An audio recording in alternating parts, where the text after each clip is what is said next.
Para obter mais informações, não se esqueça de curtir e subscrever no canal social media GMTV e clique também no botão de notificação.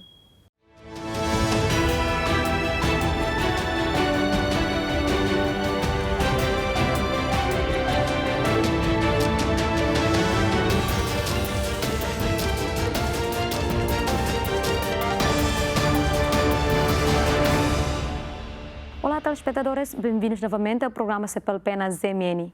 Como já sabemos, este programa tem como objetivo apresentar-vos as últimas informações ocorridas na comunidade dos países de língua portuguesa. Iniciamos com a primeira informação. O centro de Moçambique pode sofrer mais intempéries que o resto do país na próxima estação das chuvas, segundo a mais recente previsão sazonal. A última época das chuvas foi severa no centro de Moçambique e as previsões indicam que a região é a que mais riscos corre na nova temporada. Vamos ter um pouco de excesso de precipitação nesse período. E é preciso notar também que essas previsões climáticas não incluem a previsão de ciclones tropicais. No gabinete de previsões juntam-se as informações necessárias. Precipitação, né? Para vários dias, nós temos análise para vários dias de precipitação. Então, se eu colocar, por exemplo, para amanhã, eu tenho esse mapa. Os ciclones são um risco acrescido na estação das chuvas, que agora começa. Bom, é difícil dizer quais é que podem atingir o nosso país. Na última época, nós tivemos 3 que atingiram o nosso país. Tivemos o Xalane, Heloise, depois tivemos o Guambe, enquanto que na outra época tivemos o Desmond, depois tivemos o Idai, depois também tivemos no final, já da época chuvosa, o Kenneth. O centro do país tem sido o mais atingido e por isso vai receber investimentos para passar a ter previsões com maior precisão. Para não dependerem só daquilo que são as previsões do Centro Nacional.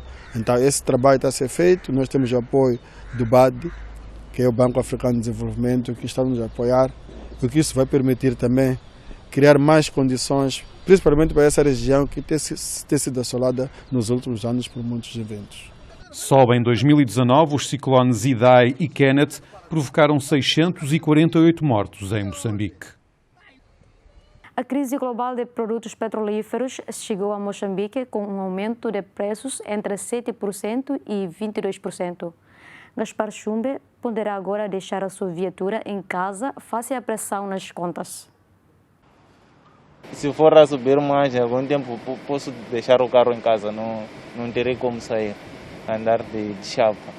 Antigamente já estava difícil, né, para poder abastecer o carro e com o aumento desses 7 meticais veio agravar ainda mais o que é o valor do consumidor do combustível nesse caso. É muito puxado para este preço. 69 eu acho que é um preço muito elevado. Eu acho que deveria se subir, no mínimo uns 3, uns 4 meticais. Deixar o carro em casa é difícil porque tenho que trabalhar, preciso de pão, não tem como. É tentar sobreviver? É tentar sobreviver quanto a essa situação de subida de combustível. Como aumentaram ontem, vamos lá ver essa semana se o governo dizer alguma coisa. Assim, se não falar alguma coisa, devemos de falar com a associação ou com os colegas para ver se podemos paralisar até dizer alguma coisa. Combustível que eu gastava por dia, eu gastava combustível de 2.500. Agora estou a gastar 2.600. Está vendo? Então essa subida é muito elevada e o preço continua a ser 10 meticais. O patrão também não diminuiu as receitas, nós continuamos a tirar as mesmas receitas. É um pouco pesado para nós, né? Já que trabalhamos com chapa diariamente, né? E esses 7 meticais que subiram, é muito, João. É muito. Porque este carro aqui trabalha com 2 de combustível. Então agora praticamente passa a gastar 2.300, 2.350, dependendo de como eu ando, né? Mas é muito esse dinheiro. Se por acaso eles não aceitarem, for a resistir, não vão aumentar, pode haver greve, porque não estamos a ser com nada. Gastamos aqui na estrada também. Em Portugal, os pescadores do norte do país consideram que o aumento dos preços dos combustíveis está a deixar o setor insustentável. lembra que o valor quase duplicou no último ano. Consideram urgente que o Estado preste um apoio suplementar. Os pescadores da Póvoa de Varzim consideram que o aumento do preço dos combustíveis está a deixar o setor insustentável e lembram que o valor do gasóleo quase duplicou no último ano. Consideram urgente que o Estado preste um apoio suplementar. Nós já temos dificuldades, não há peixe no mar. No nosso ramo, não há peixe no mar. Portanto, não há polvo, não há linguada, não há nada. E acho que isto aqui está a chegar a um limite que acho que na minha maneira de ver tinha que haver uma paralisação. Não há polvo, não há linguado, não há peixe. O que é que eles estão a esperar? Ou botam os barcos para o abate, para todo mundo sobreviver. Senão até os barcos aqui a apodrecer, atira isto a uma falência direitinha. Os pescadores e empresários queixam-se sobretudo da falta de apoios porque o preço do trabalho aumenta enquanto o produto perde valor. Acho que continuar a subir da forma que está e os rendimentos e o preço do pescado, o preço médio, se continuar a ser o mesmo ou menor, as embarcações vão ter que parar porque não há condições para rentabilizar uma empresa. Os pescadores do Porto da Póvoa de Varzim garantem que 1 litro de combustível para as embarcações estava a ser vendido em meados do ano passado a 32 cêntimos ao litro, que aumentou entretanto para 69 cêntimos. Em Portugal, meia centena de ativistas e dirigentes sindicais da Frente Comum concentraram-se junto à residência oficial do primeiro-ministro. Os manifestantes entregaram perto de 40 mil postais assinados pelos trabalhadores da administração pública. Exigem aumentos e valorização das carreiras. Nós estamos aqui hoje numa ação promovida pela Frente Comum, temos aqui dirigentes, delegados e ativistas sindicais para entregar ao seu Primeiro-Ministro um conjunto com perto de 40 mil postais assinados pelos trabalhadores em muito poucas semanas, a exigir o aumento do salário e a valorização das suas carreiras. Esta entrega destes postais é reveladora daquilo que é a vontade dos trabalhadores de melhorar as suas condições de vida e de trabalho, e acontece no momento em que ainda estamos a negociar, no processo de negociação geral anual, aquilo que vai ser a revisão salarial e outras matérias determinantes para os trabalhadores da administração pública. Até agora, a resposta do Governo não foi só insuficiente, foi nula. Em relação a aumentos salariais, a proposta é que não haja, é que haja uma atualização de acordo com a inflação.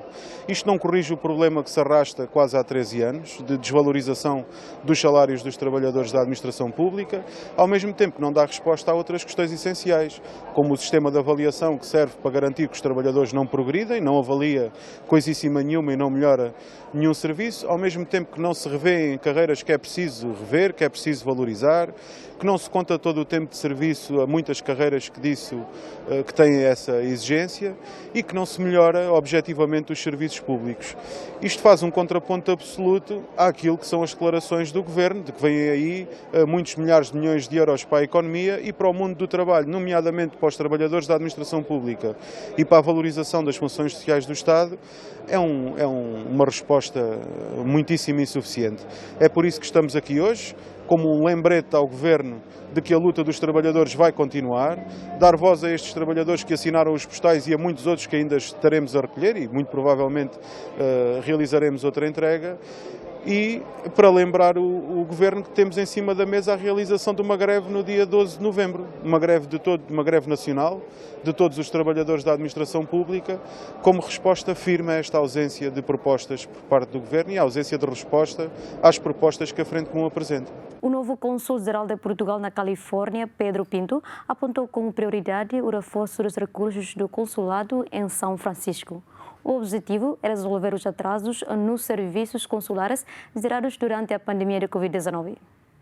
Perante o que aconteceu com a pandemia, que teve efeito em todas as áreas e em todas as pessoas, também o teve na gestão da atividade consular, e agora, para fazermos face a um acumulado de pedidos dos portugueses que aqui vivem, tomámos algumas medidas para ter maior capacidade de resposta, duplicámos as marcações, aumentámos as visitas consulares aos principais polos da comunidade portuguesa na Califórnia, e com isso esperamos, dentro de alguns meses, conseguir estar em velocidade de cruzeiro. Depois, também tem grande relevância a promoção da língua e da cultura portuguesa na Califórnia, e a promoção dos interesses económicos portugueses, seja a atração de investimento direto estrangeiro da Califórnia para Portugal, seja a promoção das exportações portuguesas para aqui.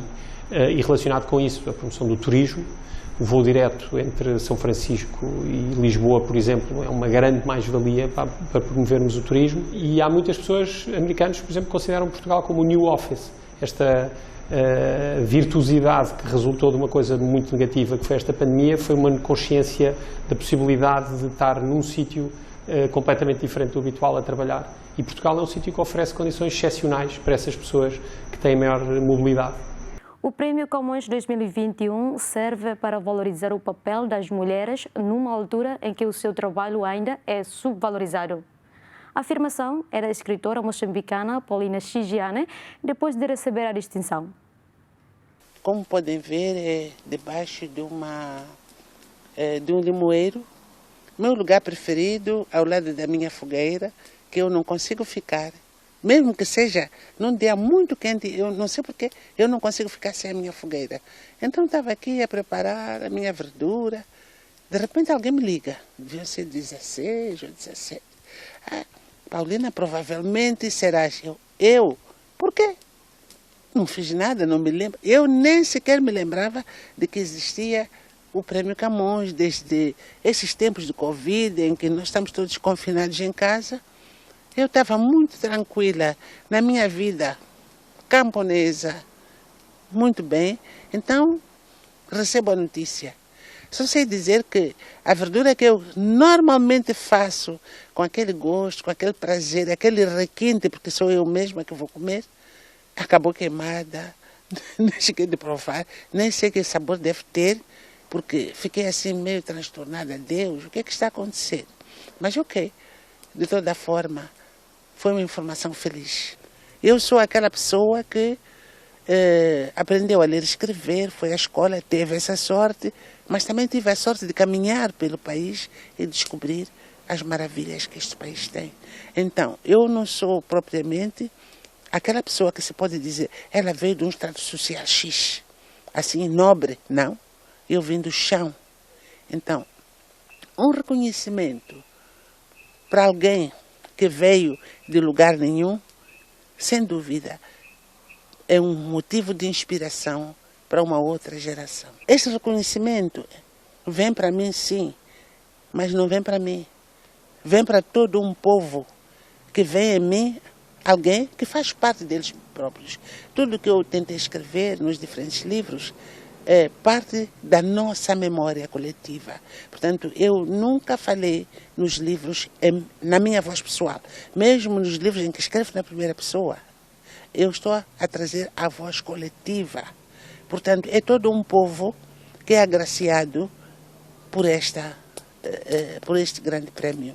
Às vezes temos a ilusão de que as mulheres é que sofrem mais, mas num país pobre, tanto homens como mulheres sofrem. Tanto homens, jovens, sobretudo jovens, têm sonhos, têm capacidades, querem realizar e têm dificuldades. E acham que se calhar as suas dificuldades deverão ser resolvidas por outrem.